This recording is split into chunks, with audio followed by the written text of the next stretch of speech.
Morning everybody, this is USS Princeton 2004 here. It is January 31st, 2013, and today's Thursday. The time is 10:52 in the morning.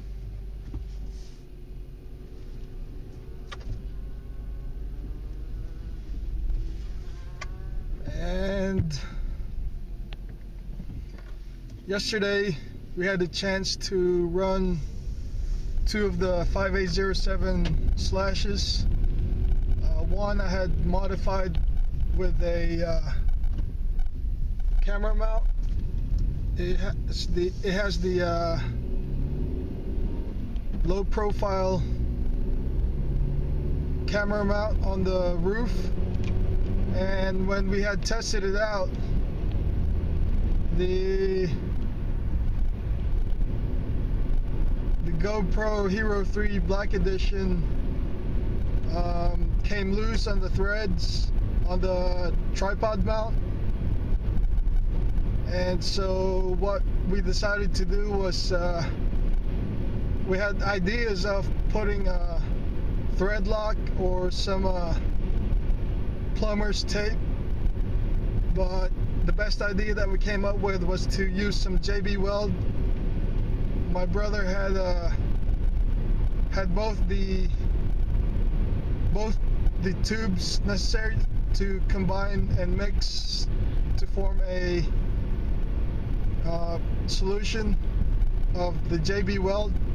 It comes with the hardener and the I forget what the other one was, what it's called, but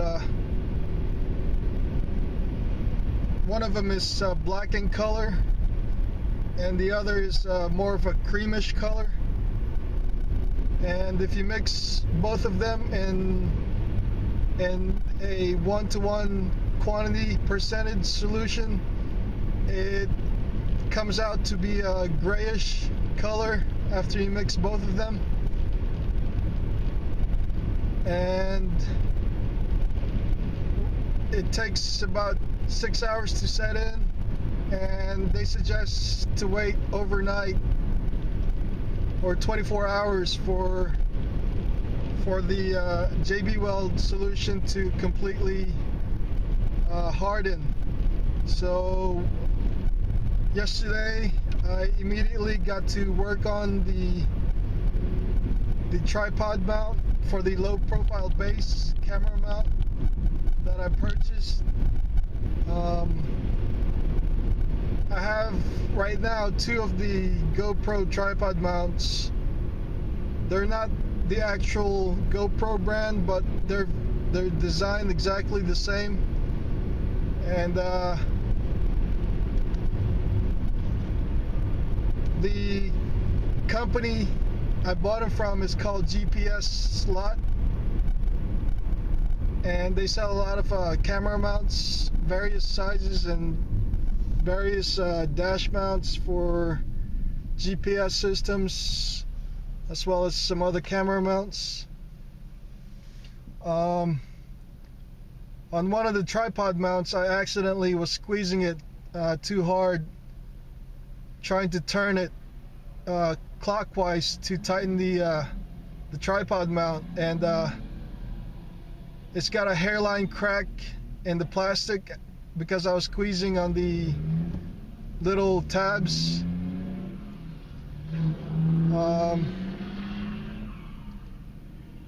It's still functional, but I decided to go ahead and use the one with the hairline fracture just so I could mount the GoPro Hero 3 Black Edition on a tripod.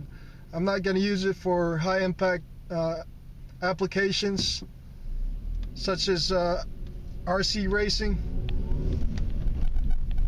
I have another one of those GoPro tripod mounts, and I'm going to use the one that's intact without any hairline fractures as my mount, so that it would be less likely that it would fail when the RC lands hard after some jumps. So good thing I have two of those GoPro tripod mounts. I have on eBay on my watch list for another combination of a dash mount, another different dash mount, as well as the GoPro tripod mount. It comes in a bundle of those two accessories, and I have a plan that I would purchase those two together. I already have another suction camera mount just in case I need to use another camera mount, which is exactly the same thing as the one I'm using now, but the arm on it, the pivoting arm, is a little shorter. As of now, I only have this 2013 Kia Soul as my personal vehicle, and this is what I own. It's in my name, and so this is what I use to record when I'm out driving, so I can do some moto vlogs.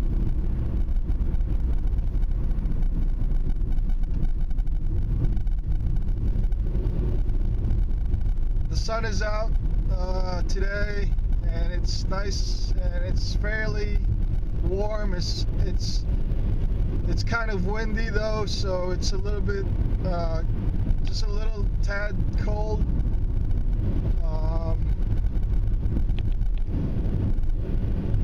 The thing I found out when I was taking videos off our RC track is that when the sun is out and it casts shadows from the trees surrounding the track, it's hard to see the video, the RCs running, because of the shadow, the black shadows made by the trees.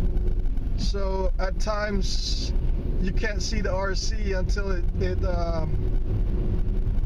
comes out of the shadows and onto the sunlight.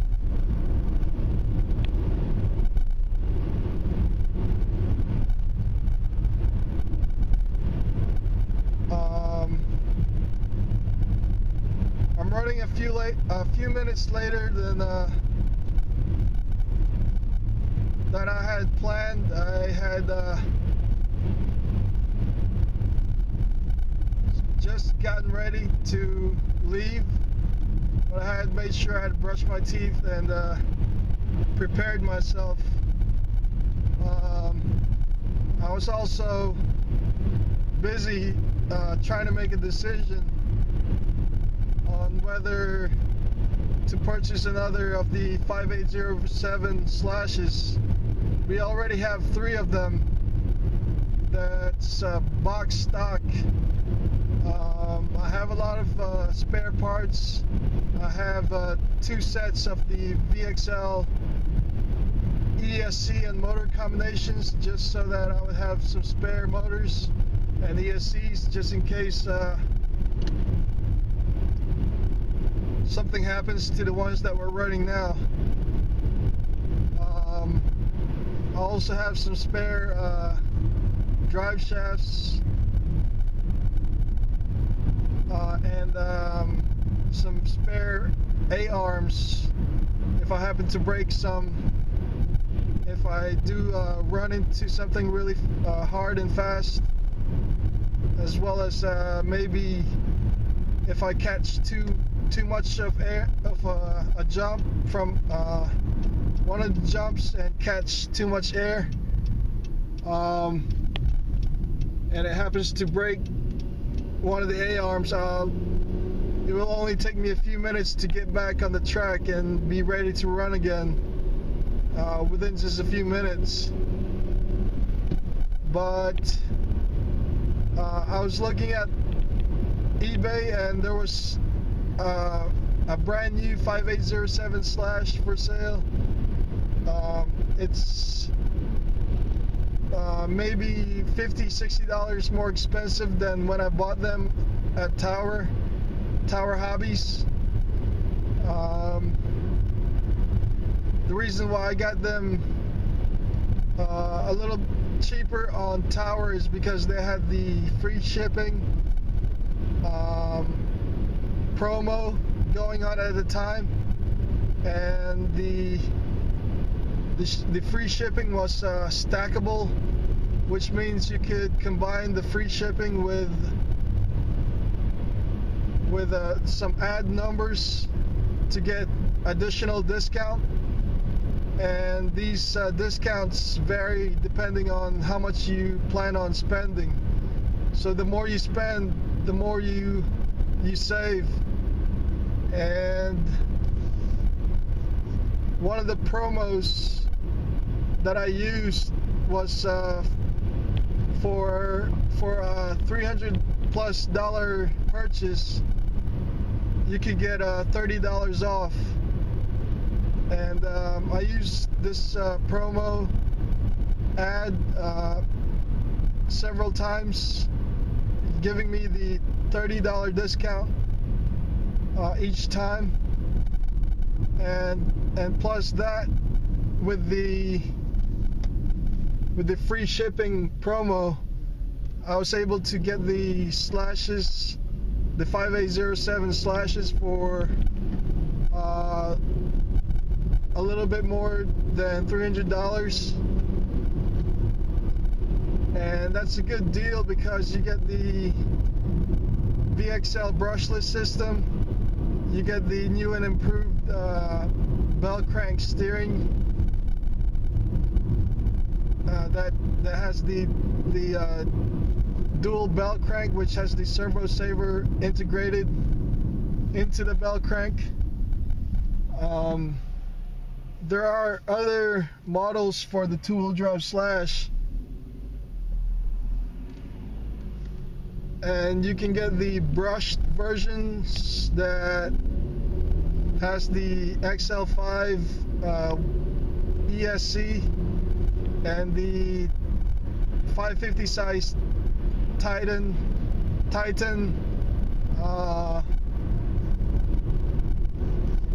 12-turn motor. And I actually just recently bought another brand new XL5 ESC with the red label, which is waterproof. It is newer than the other XL5 ESCs. The older ones have the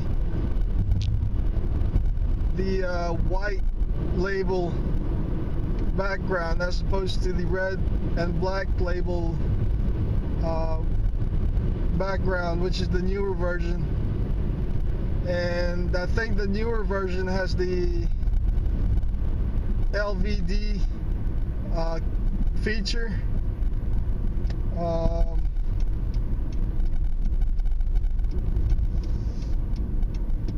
The reason why I bought it is because I wanted another spare XL5 ESC just in case my XL5 ESC in the four-wheel drive rock crawler axial wraith that I have somehow gets damaged or destroyed or stops functioning like it should.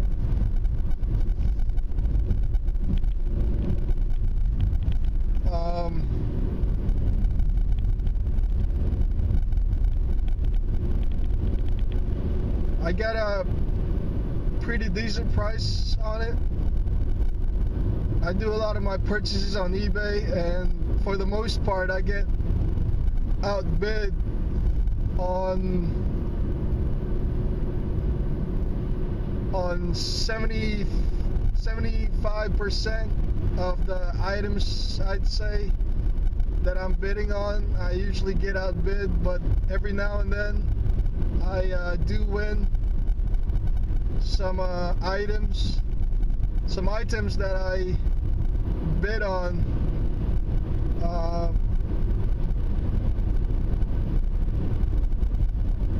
I try to catch them at the lower price point, but like I said, a high percentage of the items that I bid on, I get outbid.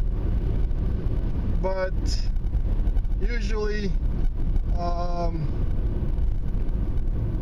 more often than not, a lot of these items are available from various sellers, from different sellers, and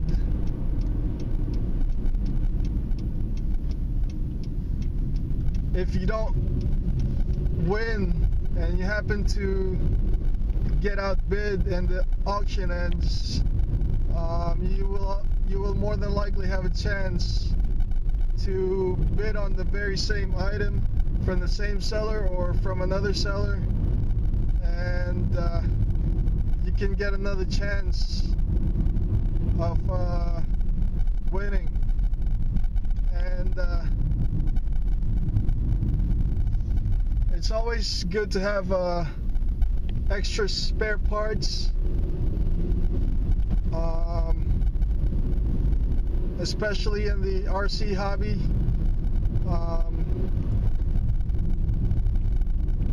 You can just wait till things break, and a lot of people actually have a stronger feeling towards, if it breaks, that's when you fix it and upgrade.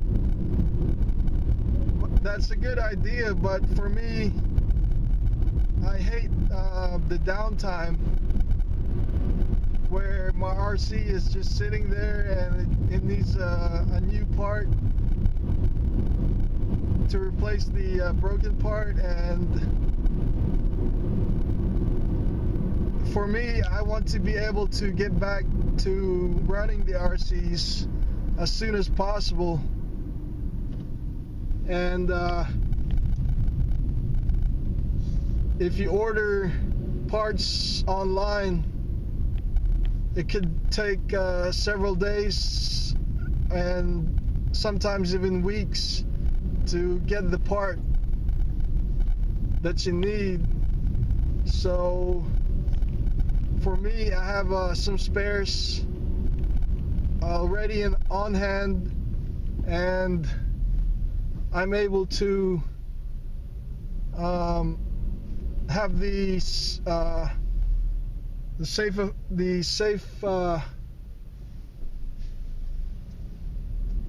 peace of mind of having these spare parts already available. And sometimes spare parts become scarce, and if you try to find them, they're out of stock, and I hate that. And if it's out of stock, it even takes even longer for you to receive the part that you need. So for me, it's better to go ahead and stock up on some spare parts. But I'll continue this conversation later. I'm here where I need to be. So this is USS Princeton 2004 signing out.